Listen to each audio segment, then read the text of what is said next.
Le clown là, du palais du gouvernement. Parce que le prix du café a connu une inflation sur les marchés mondiaux, il a tenu une réunion spéciale sur ça. Comment une réunion spéciale? Ils ont fait quelque chose sur le prix du café, à cause de l'augmentation du prix du café, l'inflation. L'économie est tellement conne que j'ai hâte de passer sur des concepts. Mais ça, ce sont des concepts que je peux discuter avec ceux qui font de l'économie. Ça, c'est parce que c'est de la bagarre, là, c'est de la guerre. Ça, c'est une bagarre. Vraiment. Vous avez fait une réunion sur le prix du café. Ah bon? C'est la santé des Algériens qui vous inquiète quand ils consomment du café dans les rues, dans les cafés d'Alger, etc. Parce que le café sera mélangé à des pois chiches, sera mélangé à du n'importe quoi. Ah, du n'importe quoi. Vous voyez ce que je dis, n'importe quoi, là? De la bouse de vache sèche. Ok?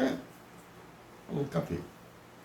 40 dinars le café, 50 dinars le café, etc. à Alger. Ok? Vous avez pour ça?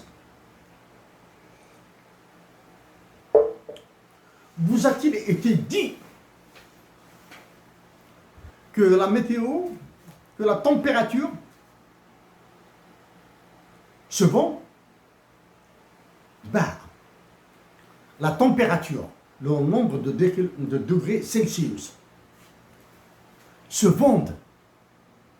C'est un produit dérivé. Okay. Peut-être que je vais faire sourire des Algériens, ou peut-être que je vais les surprendre. J'ai assisté à 2 cours conférences à HEC Montréal. Je dis bien à HEC Montréal.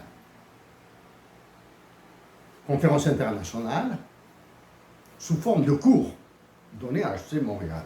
Un cours a été donné par un professeur d'origine tunisienne. Bon, maintenant, est-ce qu'il est américain ou j'ignore. Professeur tunisien. C'était tellement compliqué que j'ai passé mon temps à sourire discrètement. Ou bien à sourire au milieu de tous les présents, quand ils sont oubliés, parce que c'est incroyable. Ça, c'est un truc. Sur les produits dérivés. D'accord? J'ai assisté à un autre cours, conférence, sur quoi? Sur le prix du maïs, qui allait être récolté en Argentine,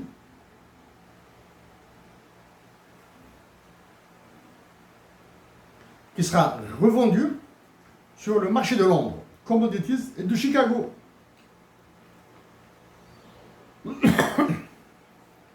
Okay. C'est un marché à option, contrat à option. Parce que la récolte dépend de quoi? Elle dépend de la température. Elle dépend de la pluie. Il faut risquer.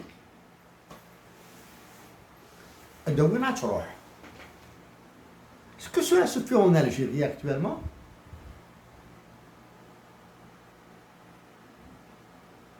Réponse. Est-ce que le marché des commodités risquées se pratique en Algérie? Oui. Et il se pratique où? Au niveau le plus bas, du moins ce que je connais, au niveau le plus bas, quand un agriculteur a une bonne récolte dans un produit, il peut en donner à ses voisins et pourra en bénéficier d'une autre production. Ça, c'est le truc. Et maintenant, quand il a besoin, quand notre voisin a besoin de notre huile d'olive, prendra une part de chez nous. Comment va-t-il nous payer? Soit en nature, draham, ou bien avec la même quantité de marchandises, ou bien au prix du marché, ou bien s'il n'a pas d'argent, au prix de la marchandise de l'année prochaine, dans 2 ans, dans 3 ans. Okay. ce gouvernement, ce premier ministre algérien-là qui a organisé donc une réunion sur le café, je ne sais pas quoi, etc. Est-ce que vous avez organisé une réunion sur l'inflation des médicaments pour les Algériens qui souffrent? Bien non.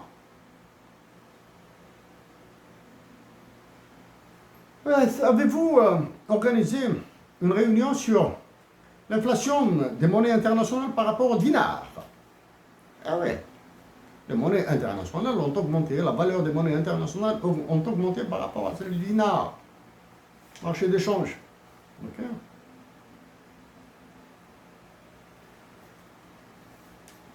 Ça fait 3 jours et ils ont repris. Les incendies ont repris. Dans la province de l'Alberta, toute une région a brûlé, y compris la ville qui était là-bas, Jasper. Y compris la ville qui se trouve. On est fin juillet, août. Est-ce que quelque chose a été prévu pour en cas d'incendie en Algérie?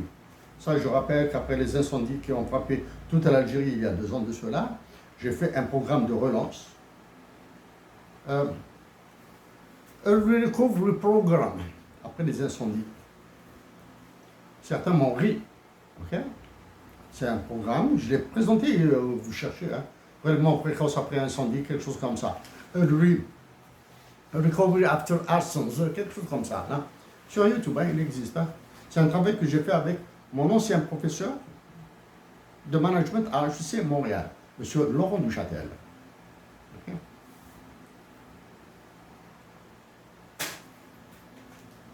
Maintenant, ceux qui vont s'amuser à me revenir sur les exportations, les importations, sur les termes de commerce, sur la balance commerciale, etc.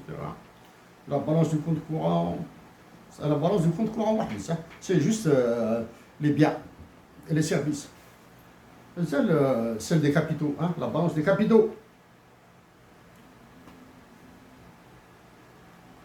Je n'ai pas encore touché. Du moins, j'ai touché une fois, comme ça, rapidement.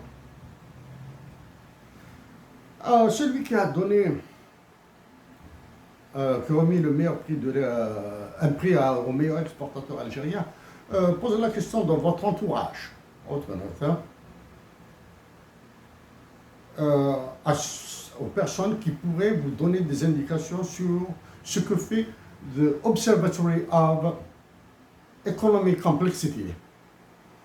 Okay? Parce que jusqu'à maintenant, nous traitons des chiffres de la Banque mondiale, du FMI, de l'OCDE, etc., de l'Union européenne, Eurostat, etc. Je n'ai jamais parlé de l'Observatoire de la complexité économique. Allez-y voir les scores, les performances de l'Algérie, du Maroc et de la Tunisie. Les 3 pays ont des performances négatives. D'accord? Les 3 pays, Algérie, Maroc, Tunisie, ont des performances négatives. Je parler de la Libye, de la Tunisie, de la Libye et d'autres pays du Sud, ce serait grave un petit peu de ma part là. Hein? J'ai de fouiller là-bas. Vous allez voir un petit peu la complexité, ça, ce qu'ils appellent complexité. Hein? Complexité technologique, complexité économique et complexité trade, technology and finance, quelque chose comme ça. Il y a 3 critères. Comme ça, vous allez arrêter de dire des conneries là.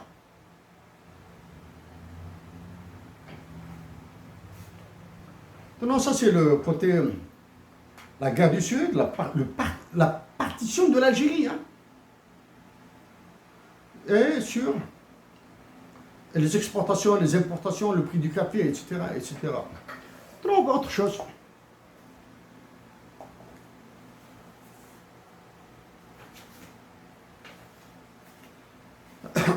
J'ai dit tout à fait au début de l'ONU,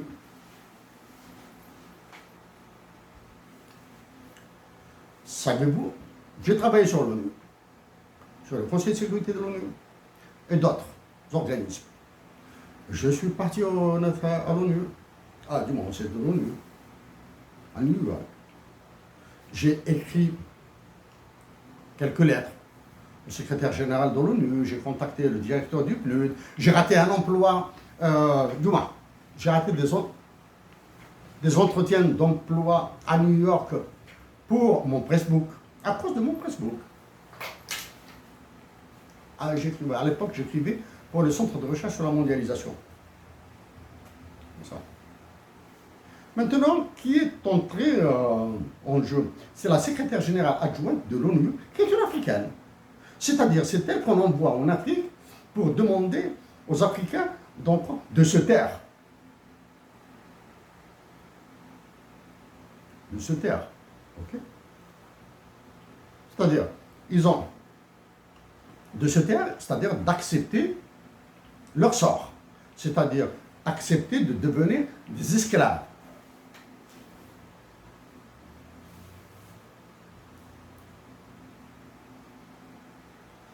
To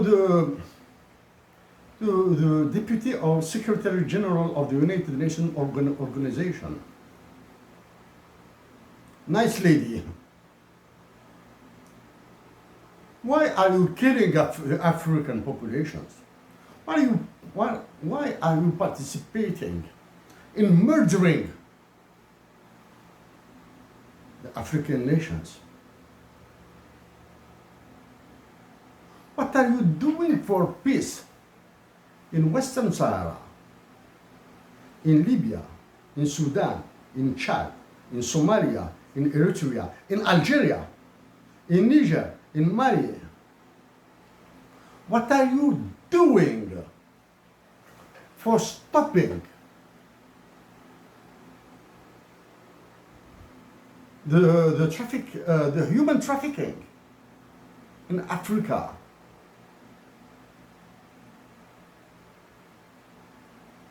What are you doing for the well-being, for the freedom, democracy and human rights in Africa?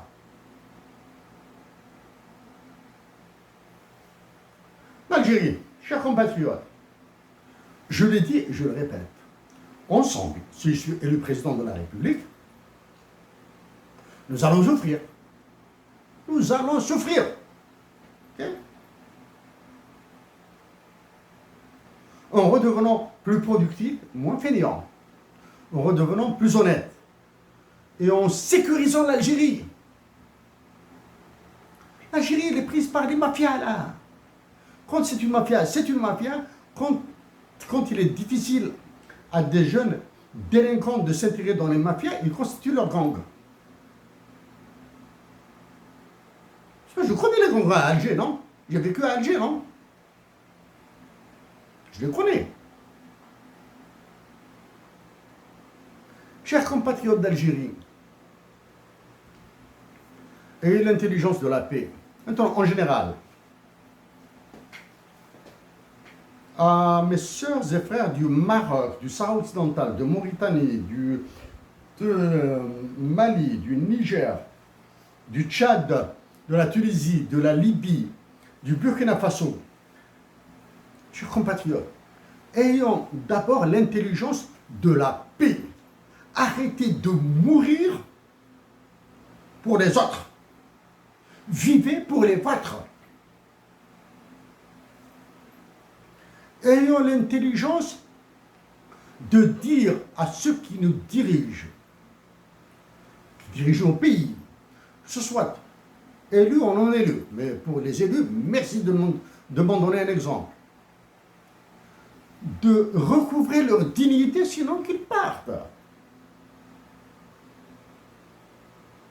À nos compatriotes de tous les pays africains, dites au président de la Commission de l'Union africaine de se lever là, de se lever un petit peu, d'être un peu debout là. D'être un peu plus debout là. Arrêtez d'avoir peur. La cérémonie d'ouverture des Jeux Olympiques à Paris vous donne une très bonne image de l'Afrique.